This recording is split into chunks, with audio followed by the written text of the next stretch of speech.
గర్వము దేనికి గుర్తు? అది ఎక్కడికి నడిపిస్తుంది? ఈ విశ్వము ఎవరిది? దానిని నడిపిస్తున్నది ఎవరు? ఈ సత్యాలను వివరంగా తెలుసుకుందాం.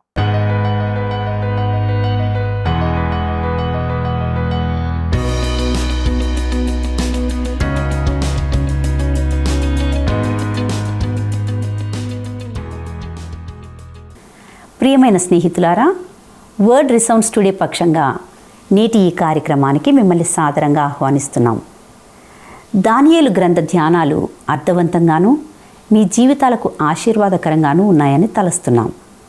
ఈనాటి పాఠంలో గొప్ప చెట్టును గూర్చి, నెబుకద్నెజరు కనిన కలకు దానియేలు అర్థాన్ని చెప్పడాన్ని గూర్చి, అది అక్షరాల నెరవేరడాన్ని గూర్చి తెలుసుకుందామా మరి?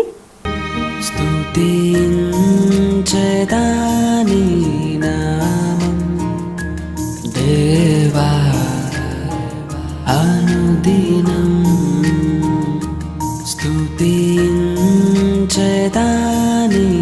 నామం దేవా అనుదినం. దయతో కాపాడినావు,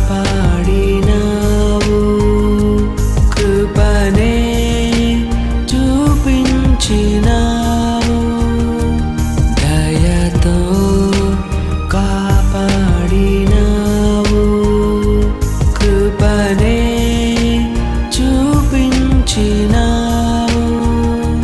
నిన్నునే మరువనేసు, నిన్నునే విడువనేసు, నిన్నునే మరువనేసు, నిన్నునే విడువనేసు.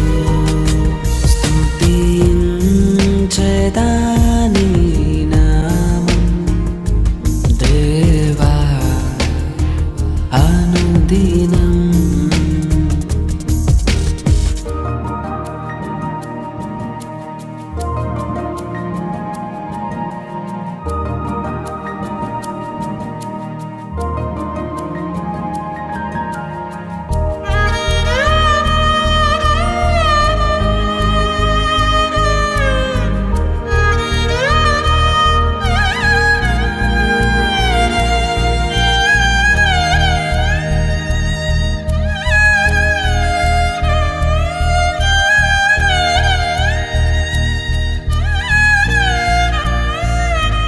పాపినై ఉండగనేను రక్షించి దరి చేర్చినావు.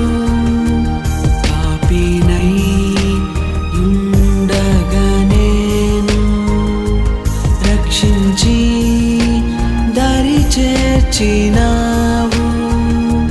నిన్నునే మరువనేసు, నిన్నునే విడువనేసు, నిన్నునే మరువనేసు, నిన్నునే విడువనేసు.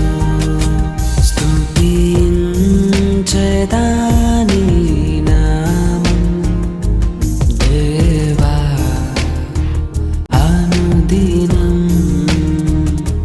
సిలువే నాకు శరణం, నీవే నాకు మార్గం.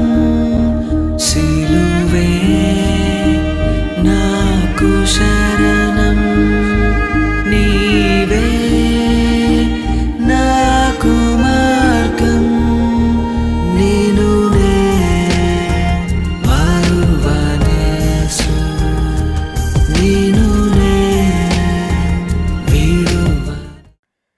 క్రీస్తునందు ప్రియమైన ప్రేమధార టీవీ వీక్షకులందరికీ మన ప్రభువును రక్షకుడైన యేసు క్రీస్తు సాటిలేని నామంలో శుభములు తెలియజేస్తున్నాం. ఈనాటి పాఠంలో మనము దానియేలు గ్రంథము 4వ అధ్యాయము 17వ వచనం నుండి 27వ వచనం వరకు ధ్యానించుకోబోతున్నాం. ఇక ముందుగా దానియేలు గ్రంథము 4వ అధ్యాయము 17వ వచనాన్ని గమనిద్దాం. ఈ ఆజ్ఞ జాగరూకులకు దేవదూతల ప్రకటనను అనుసరించి జరుగును. నిర్ణయమైన పరిశుద్ధుల ప్రకటనను అనుసరించి సంభవించును. మహోన్నతుడగు దేవుడు మానవుల రాజ్యము పైని అధికారి అయ్యుండి తానెవరికి అనుగ్రహింప నిశ్చయించునో వారికి అనుగ్రహించుననియు ఆయా రాజ్యము పైన అత్యల్ప మనుషులను ఆయన నియమించుచున్నాడనియు మనుషులందరూ తెలుసుకొనినట్లు ఈలాగు జరుగును. ప్రియులారా, నెబుకద్నెజరు కలలో నుండి మనము నేర్చుకోవాల్సిన 3 విషయాలు ఇక్కడ ఉంటున్నాయి. ఒకటి, మహోన్నతుడగు దేవుడు మానవుల రాజ్యం పైని అనే మాటను గమనిస్తాం. ఒకవేళ మీరు గనక నేడు దేవుడు తన సింహాసనాన్ని త్యజించి ఈ విశ్వం నుండి వైదొలిగిపోయాడని భావిస్తే మీరు తప్పు అని గుర్తించాలి.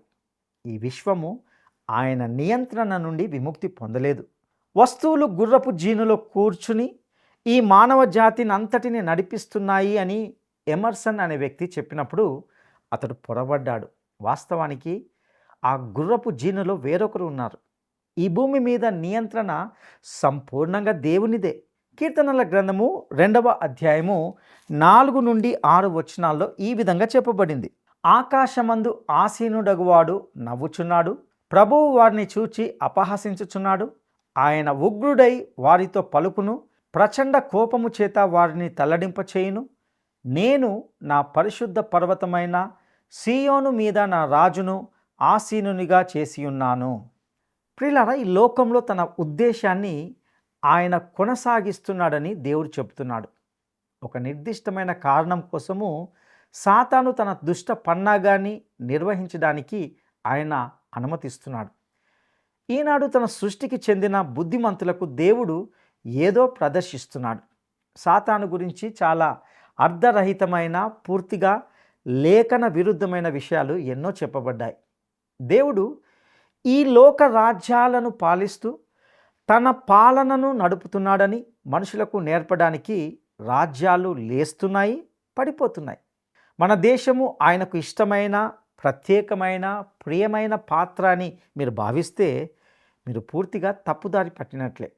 మనం ఇప్పటికే వేలం పాటలో ఉంచబడ్డామని నేను నమ్ముతున్నాను. మనము ఇప్పటికే తీర్పు తీర్చబడ్డాము.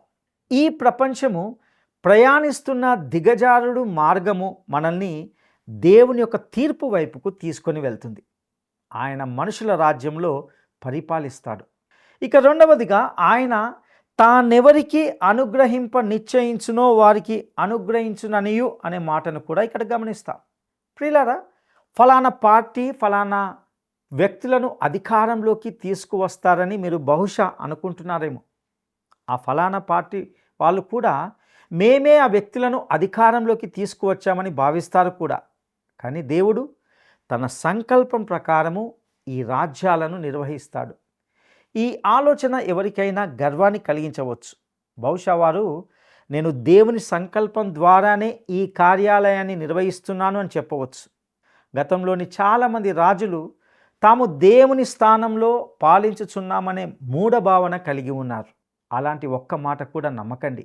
వారిని అధికారంలోకి తీసుకువచ్చేవాడు దేవుడే. రోమీయులకు రాసిన పత్రిక 13వ అధ్యాయము 1వ వచనంలో పౌలు చెప్తున్న మాటలను గమనించండి.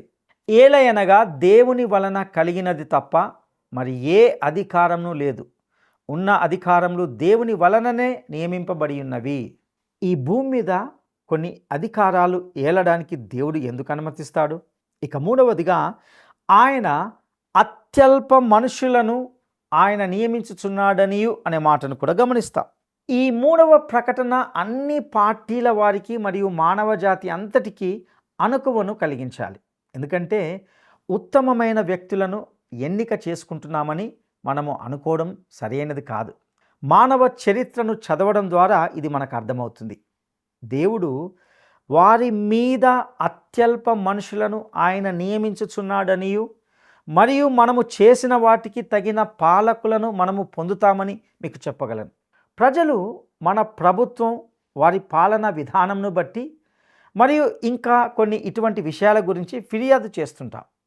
అయితే నా ప్రియ స్నేహితుడా, వాస్తవానికి వారిని వారి కార్యాలయాల్లోకి తీసుకువచ్చింది మనమే వారికి ఓటు వేశాం. దేవుడు అత్యల్పమైన మనుషులను అధికారంలో ఉండడానికి అనుమతిస్తాడు. మన దేశ అత్యున్నతమైన స్థానంలో ఉన్న వారికి, వారిని మొదలుకొని మన అందరికీ కూడా ఇది అణకువను కలిగించాలి. ఏ సందర్భంలోనైనా మన నాయకుల దయను సంపాదించడానికి ప్రయత్నిస్తున్న ఎవరైనా ఈ వాక్యం గురించి మాట్లాడడం మీరు ఎప్పటికీ వినరు. ఈ వాక్యము చాలా కలవరపరిచేది కాదంటారా? ఈ వాక్యం యొక్క సత్యాన్ని చరిత్ర సమర్థిస్తుంది. బంగారు తల సూచనగా ఉన్నటువంటి నెబుకద్నెజరు వెర్రివాణి వలె ఉన్నాడు. అయినప్పటికీ అతడు మొదటి ప్రపంచ రాజ్యాన్ని ఏర్పాటు చేసిన ఒక ప్రతిభావంతమైన పాలకుడు. అతడు తనకు తానే తెలియని విధంగా వెర్రివాడిగా ఉన్నటువంటి సమయాలు ఉంటున్నాయి. మనము ముందు చెప్పినట్లుగా అనేక గొప్ప ప్రపంచ అధికారులు అతనితో సమానమైన సమస్యలను అనుభవించారు. మరియు నేటి ప్రపంచంలో ఏ దేశము ఒక రాజ్యంగా స్థాపించకపోవడానికి కారణం ఎవరు పాలన చేయడానికి విశ్వసించదగిన వారు కారని వారు నమ్మడమే. దేవుడు ఇప్పుడు చాలా కాలం పాటు ఇది ప్రదర్శిస్తున్నాడు. ఆయన వారి మీద అత్యల్ప మనుషులను ఆయన నియమించుచున్నాడు. ప్రియులారా, ఇక దానియేలు గ్రంథము 4వ అధ్యాయము 18వ వచనాన్ని మనము గమనిద్దాం. బెల్తెషాజరు నెబుకద్నెజరును నాకు కలిగిన దర్శనం ఇదే. నీవు తప్ప నా రాజ్యంలో మరి ఏ జ్ఞానియు దాని భావము నాకు చెప్పనేరడు. నీ యందు పరిశుద్ధ దేవతల ఆత్మయున్నది గనుక నీవే దానిని చెప్ప సమర్థుడ వంటిని. ప్రియులారా, ఇప్పుడు దానియేలు నెబుకద్నెజరు కలకు అర్థం చెప్పబోతున్నాడు. ఇక దానియేలు గ్రంథము 4వ అధ్యాయము 19వ వచనాన్ని గమనిద్దాం.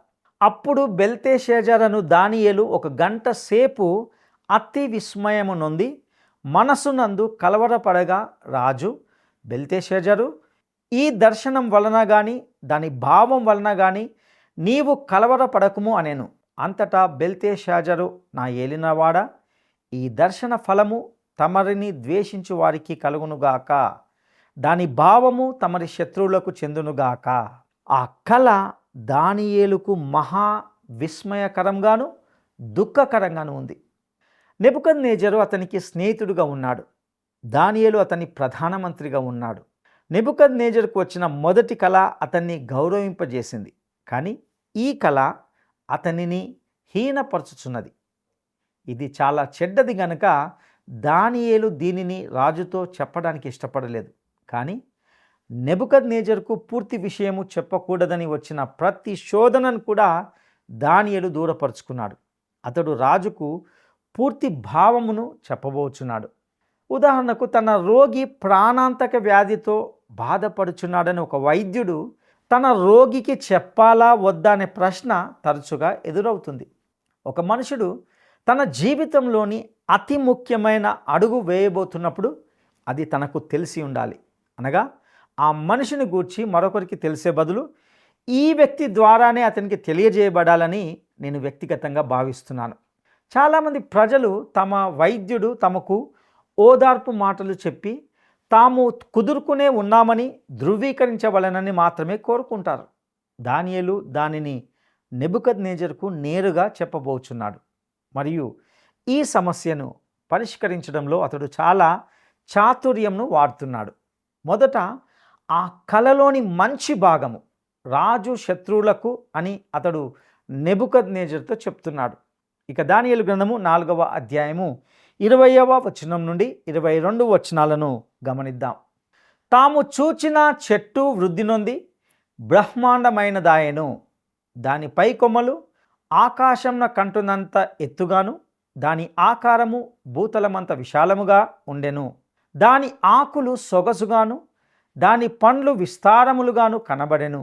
అందులో సమస్త జీవకోట్లకు చాలినంత ఆహారం ఉండెను. దాని నీడను అడవి జంతువులు పండుకొనెను. దాని కొమ్మలలో ఆకాశ పక్షులు కూర్చుండెను గదా. రాజా, ఆ చెట్టు నిన్ను సూచించుచున్నది. నీవు వృద్ధి పొంది మహాబలము గలవాడివైతివి. నీ ప్రభావము వృద్ధి నొంది ఆకాశమంతా ఎత్తాయెను. నీ ప్రభుత్వము లోకమంతటా వ్యాపించి ఉన్నది. ఇక్కడ ఆ వృక్షము లేదా చెట్టు నెబుకద్నెజరును సూచిస్తుంది. అతడు బలముగా వృద్ధి నొంది బ్రహ్మాండమైన చెట్టు వలె అయ్యాడు. అతడు ఒక ప్రపంచ పాలకుడు మరియు అప్పటి నాగరిక ప్రపంచమంతటికీ అతడు వ్యాపించాడు. ఇక్కడ వివరించబడినటువంటి వర్ణన వ్యక్తిగతంగా నెబుకద్నెజరు గురించి మరియు అతని రాజ్యాన్ని గురించి తెలియజేస్తుంది. ఇక దానియేలు గ్రంథము 4వ అధ్యాయము 23, 24 వచనాలను గమనిద్దాం. చెట్టును నరుకుము, దాని నాశనం చేయుము గాని దాని మొద్దును భూమిలో ఉండనిమ్ము. ఇనుము ఇత్తడి కలిసిన కట్టుతో 7 కాలములు గడుచు వరకు పొలములోని పచ్చికలో దాన్ని కట్టించి ఆకాశపు మంచుకు తడవనిచ్చి పశువులతో పాలు పొందనిమ్మని జాగరూకుడగు ఒక పరిశుద్ధుడు పరలోకం నుండి దిగివచ్చి ప్రకటించుట నీవు వింటివి గదా రాజా. ఈ దర్శన భావమేదనగా సర్వోన్నతుడగు దేవుడు రాజగు నా ఏలిన వాని గూర్చి చేసిన తీర్మానము ఏదనగా ఆ వృక్షము అనగా నెబుకద్నెజరు ఒక చెట్టుగా నరకబడవలెను గాని పూర్తిగా త్యజింపబడదు. 7 సంవత్సరములు నెబుకద్నెజరు అడవి మృగములతో మరియు వాటి వలె జీవించాల్సి ఉంటుంది. తానెవరో తనంతట తాను కూడా గుర్తింపలేని స్థితికి అతడు వెళ్తాడు. ఇక దానియేలు గ్రంథము 4వ అధ్యాయము 25, 26 వచనాలను మనం గమనిద్దాం. తమ యొద్ద నుండకుండా మనుషులు నిన్ను తరుముదురు, నీవు అడవి జంతువుల మధ్య నివాసము చేయుచు పశువుల వలె గడ్డి తినదవు, ఆకాశపు మంచు నీ మీద పడి నిన్ను తడుపును. సర్వోన్నతుడవగు దేవుడు మానవుల రాజ్యము పైన అధికారి అయి ఉన్నాడనియు తానెవనికి దానిని అనుగ్రహింప నిశ్చయించునో వానికి అనుగ్రహించుననియు నీవు తెలుసుకొని వరకు 7 కాలములు నీకీలాగు జరుగును. చెట్టు యొక్క మొద్దు నుండనీయుడని వారు చెప్పిరి గదా, దాని వలన సర్వోన్నతుడు అధికారి అని నీవు తెలుసుకొనిన మీదట నీ రాజ్యము నీకు మరలా ఖాయముగా వచ్చునని తెలుసుకోము. ఈ కళ నెబుకద్నెజరుకు ఎందుకు ఇవ్వబడింది మరియు అతడు ఈ అనుభవాన్ని ఎందుకు పొందబోచున్నాడు అనే దానిని దానియేలు స్పష్టంగా చెప్తున్నాడు. నెబుకద్నెజరు గర్వంతో అతిశయించి తనను తాను హెచ్చించుకున్నాడు. అది అతడు ఆ భయంకరమైన విగ్రహాన్ని తయారు చేసి సమస్త జాతి దానికి నమస్కరించడానికి బలవంతం చేసినప్పుడు స్పష్టమైంది. ఈ మనుషుడు నిశ్చయంగా గర్వంతో నిండి ఉన్నాడు మరియు ఇప్పుడు దేవుడు అతనిని అణచబోతున్నాడు. ముందుగా అతడు తన రాజభవనం నుండి వెళ్ళగొట్టబడి పశువులతో కలిసి తాను నివసించవలసిన పచ్చిక బయలుకు తీసుకుపోబడవలసి ఉంది మరియు తాను ఎటువంటి మనుషుడో కూడా మర్చిపోవలసిందే. అయితే దేవుడు నెబుకద్నెజరును అతని వెర్రితనం నుండి మరలా తిరిగి తీసుకురాబోతున్నాడు. ప్రియులారా, నెబుకద్నెజరు హిస్టీరియా అనగా మానసిక ఆందోళనతో బాధపడుతున్నాడని స్పష్టంగా తెలియజేస్తుంది. అతని జీవితంలో స్పష్టముగా కనిపించుకొని లక్షణాలు ఈ రకమైన అసాధారణకు అన్నిటికంటే ఎక్కువగా ఉంటున్నది. అందులో కనబడే ఒక లక్షణము అత్యధికమైన భావోద్వేగము. నిజంగా ఇది ఒక రకమైన మ్యానిక్ డిప్రెసివ్ సైకోసిస్ అనగా ఉన్మాద విషాద మానసిక రోగం. ఇటువంటి స్థితిలో ఉన్న ఒక రోగి ఒక క్షణం సంతోషంగా స్నేహపూర్వకంగా ఉంటాడు, మరుక్షణమే అతడు విచారంగా మారిపోయి విరోధిగా ఉంటాడు. ఎవరో ఒకరు దీనిని ఈ విధంగా చెప్పారు: సులభంగా విచారపడతారు, సులభంగా ఉత్తేజితులవుతారు. ఇది ఒక ఎత్తు పల్లపు స్థితి. చాలామంది జనులు కొంతవరకు దీనితో బాధపడతారు. కొన్నిసార్లు మనసు అస్థిరంగాను ఉండి మరికొన్నిసార్లు చాలా సంతోషంగా ఉండే వ్యక్తులను మనము అందరము సులభంగా అర్థం చేసుకోవచ్చు. కానీ ఇది నెబుకద్నెజరుకు చాలా నిజమైన సమస్యగా ఉంది. ఇది ఒక క్రియాత్మక సమస్యే కానీ నిర్మాణాత్మకమైనది కాదు. ఇది అతని మెదడుకు ఏదో గాయం కావడం వలన కలిగినది కాదు. నెబుకద్నెజరు యొక్క హిస్టీరియా అనే మానసిక రోగంలో మతిమరుపు కూడా ఉంది. ఈ రోగంతో బాధపడుచున్న వారు కొంతకాలము వరకు తాము ఎవరో తెలియకుండా ఉండవచ్చు. ఉదాహరణకు, మానసిక ఆసుపత్రులలో ఉన్న వారిలో కొందరు తాము నెపోలియన్ లేదా అలాంటి వ్యక్తిగా తమను తాము భావించుకుంటారు. ఇక్కడ నెబుకద్నెజరు తాను ఒక జంతువు అని భావిస్తున్నాడు. హిస్టీరియాను గుర్తించడానికి సహాయపడే మరొక విషయం ఏమిటంటే వారిలో అత్యధికమైన అహంకారము మరియు గర్వము కనబడుతుంది. ఇది నెబుకద్నెజరు మనసును నింపివేసింది. దానియేలు గ్రంథము 4వ అధ్యాయము 30వ వచనంలో తనలోని ఈ స్వభావాన్ని చూడవచ్చు. ఈ 4వ అధ్యాయంలోని 4 నుండి 10 వచనాల్లో అతడు నేను, నాది, నా అని ఎలా మాట్లాడాడో మనము ఇంతకుముందే చూసాం. అతడు నేను అనే వ్యాధితో చెడ్డగా బాధపడుతున్నాడు. గర్వము దేవుడు ద్వేషించు విషయాల్లో ఒకటి, మరియు ఇదే మనుషుని వర్ణిస్తుంది.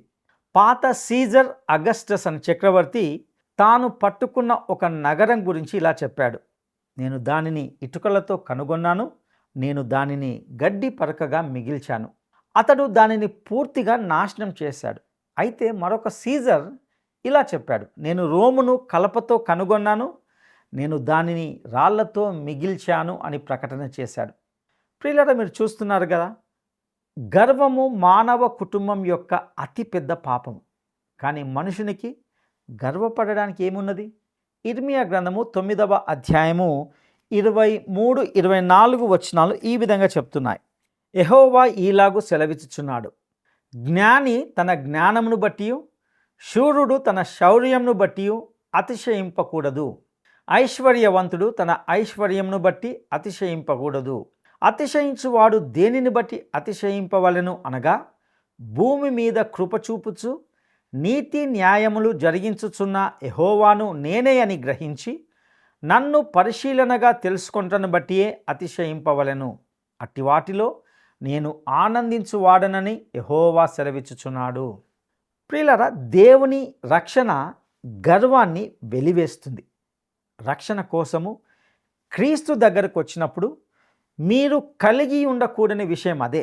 కొరింథీయులకు రాసిన మొదటి పత్రిక 2వ అధ్యాయము 2వ వచనంలో పౌలు ఇలా అంటున్నాడు: నేను యేసుక్రీస్తును అనగా సిలువ వేయబడిన యేసుక్రీస్తును తప్ప మరి దేనిని మీ మధ్య నెరగకుందునని నిశ్చయించుకొంటిని.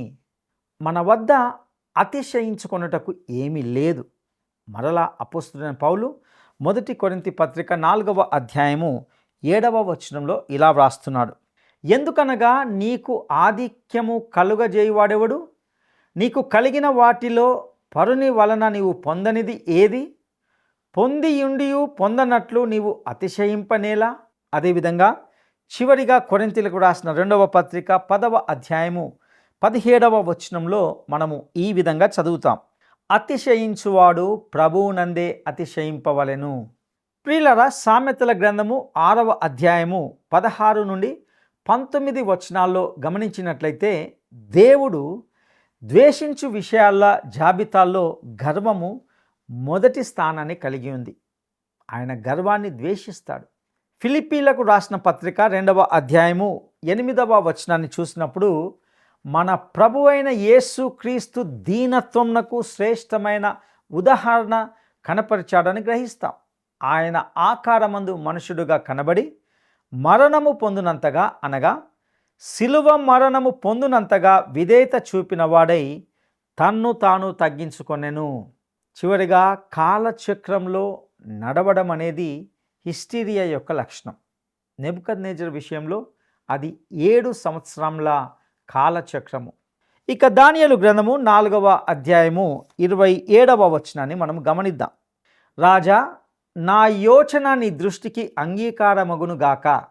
ఒకవేళ నీవు నీ పాపములు మాని నీతి న్యాయములను అనుసరించి నీవు బాధ పెట్టిన వారి యందు కరుణ చూపిన ఎడల నీకున్న క్షేమము నీకిక మీదట నుండునని దానియేలు ప్రత్యుత్తరమిచ్చెను. ప్రియులారా, ఈ మనుషుడైన నెబుకద్నెజరు తన సొంత హృదయములోనే అశాంతితో ఉన్నాడు. అతనికి శాంతి లేదు.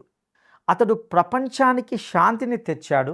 ఈ సమయంలో అతని అధికారాన్ని సవాలు చేయవాడు ఎవడూ లేడు.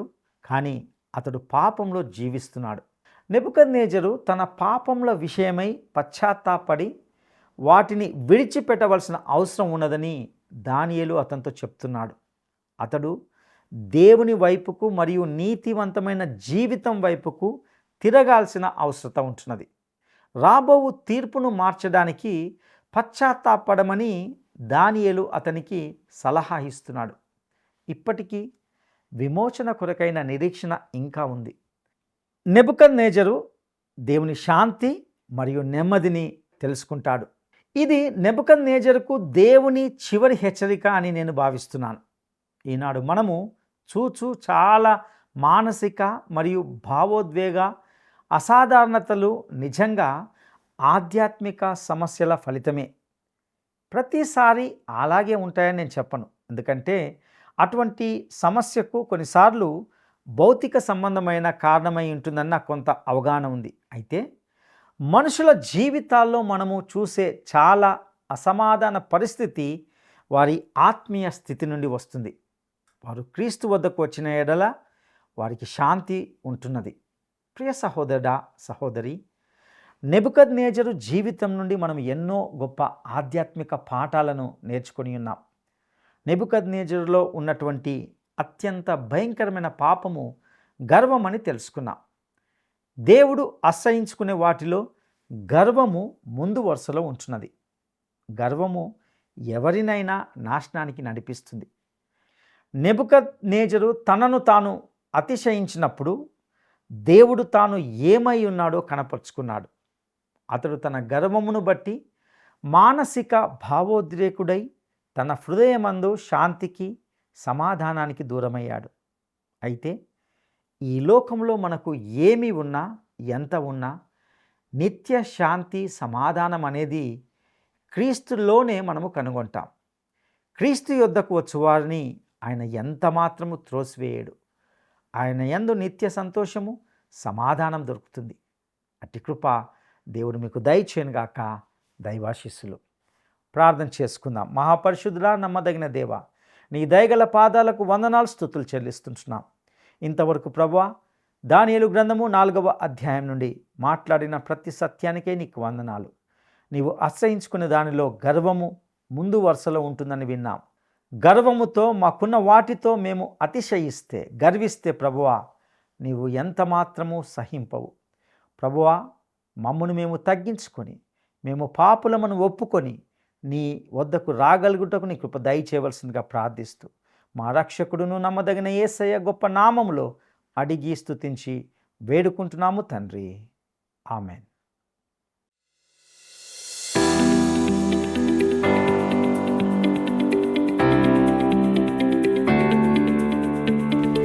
తరచుగా నెబుకద్నెజరు దానియేలును ఏమని పిలిచెడివాడు. తరచుగా నెబుకద్నెజరు దానియేలును ఏమని పిలిచెడివాడు. 1 బెల్షచ్చరు, 2 బెల్తెషాజరు, 3 బెన్హిన్నోము. ఈ ప్రశ్నకు సరైన జవాబును ఈ వాట్సాప్ నంబర్కు పంపండి. మా వాట్సాప్ నంబర్ 9399952570. ప్రియమిత్రులారా, ఈ సందేశంలో దేవుని మాటలు ఎంత గొప్పవో, ఆయన ఉద్దేశాలు ఎంత ఖచ్చితంగా నెరవేరుతాయో వాటిని గురించి ఎన్నో సత్యాలను నేర్చుకుని ఉన్నాం. మరిన్ని లోతైన సత్యాలను తెలుసుకోవడానికి, లేక మీ వ్యక్తిగత కుటుంబ ప్రార్థనా అవసరతలను మాతో పంచుకోవడానికి ఈ స్క్రీన్ మీద ఇవ్వబడిన ఫోన్ నంబర్ ద్వారా మమ్మల్ని సంప్రదించవచ్చు. మీ ప్రతి ఫోన్ కాల్ మాకు చాలా విలువైనదని తెలియజేస్తున్నాం. తిరిగి కలుసుకునేంత వరకు ప్రభు కృప మీకు తోడైండునుగాక. ఆమెన్. ఈ కార్యక్రమం మీకు నచ్చిందా? అయితే వెంటనే మిస్డ్ కాల్ ఇవ్వండి. బహుమతి పొందే విజేత మీరే కావచ్చు.